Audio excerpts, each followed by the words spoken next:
நம்ம cook with கோமாளியில் இஃபான் செஞ்ச கோழி மிளகு வறுவல் தான் இன்றைக்கி நம்ம பார்க்க போகிறோம். வாங்க எப்படி செய்யலான்னு வீடியோக்குள்ளே போகலாம். ஒரு கடாயில் 1 டேபிள் ஸ்பூன் மிளகு, சீரகம், 1 பிரியாணி இலை, 3 ஏலக்காய், 2 பட்டை, 1 டேபிள் ஸ்பூன் தனியா, ஒரு 10-15 போல் பூண்டு, இஞ்சி, இது நல்லா வதக்கி விட்டுக்குங்க. ஒரு கட் பண்ணி வச்ச வெங்காயம், ஒரு தக்காளி, இது கூடவே 1 டேபிள் ஸ்பூன் எண்ணெய் ஆட் பண்ணிக்கலாம். இப்போ நல்லா சுருங்கி வந்ததும் இது ஒரு ஜாருக்கு ட்ரான்ஸ்ஃபர் பண்ணிட்டு கொஞ்சம் தேங்காய் போட்டு கிரைண்ட் பண்ணிக்கலாம். இப்போ குழம்பு தாளிச்சிடலாம் வாங்க. ஒரு கடாயில் 1 பிரியாணி இலை, 2 ஏலக்காய், 1 வெங்காயம், கருவேப்பிலை கொஞ்சம் ஆட் பண்ணிக்கலாம். ஒரு தக்காளியை குட்டி குட்டியாக கட் பண்ணி வச்சுருக்கேன், அதையும் ஆட் பண்ணி நல்லா இது வதக்கிக்கலாம்.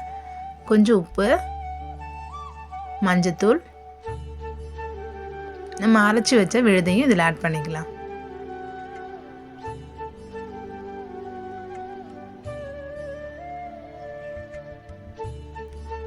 அதையும் நல்லா கலந்து விட்டுக்குங்க. இந்த பெப்பர் சிக்கனுக்கு நான் 1/2 kg சிக்கன் எடுத்திருக்கேன். 1/2 கப் தயிர், ஒரு 1/2 slice lemon juice, 1 tablespoon garam masala, மல்லி பவுடர், சில்லி பவுடர் இதெல்லாம் மிக்ஸ் பண்ணி மேரினேட் பண்ணி வச்சுக்கலாம். அதையும் நம்ம கிரேவி கூட கலந்துக்கலாம்.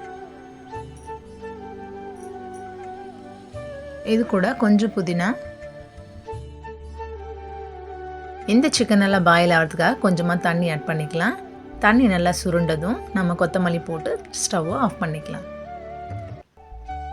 பாருங்க, எண்ணெய் நல்லா பிரிஞ்சு வந்திருக்கு.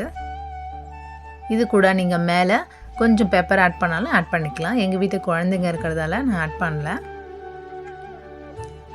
ஆல்ரெடி போட்ட பெப்பரே போதும்.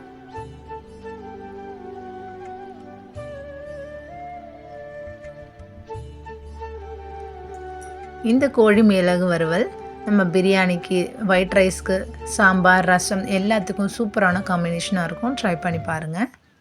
ட்ரை பண்ணி பார்த்துட்டு எப்படி இருந்துச்சுன்னு கமெண்ட்டில் சொல்லுங்கள். தேங்க்யூ.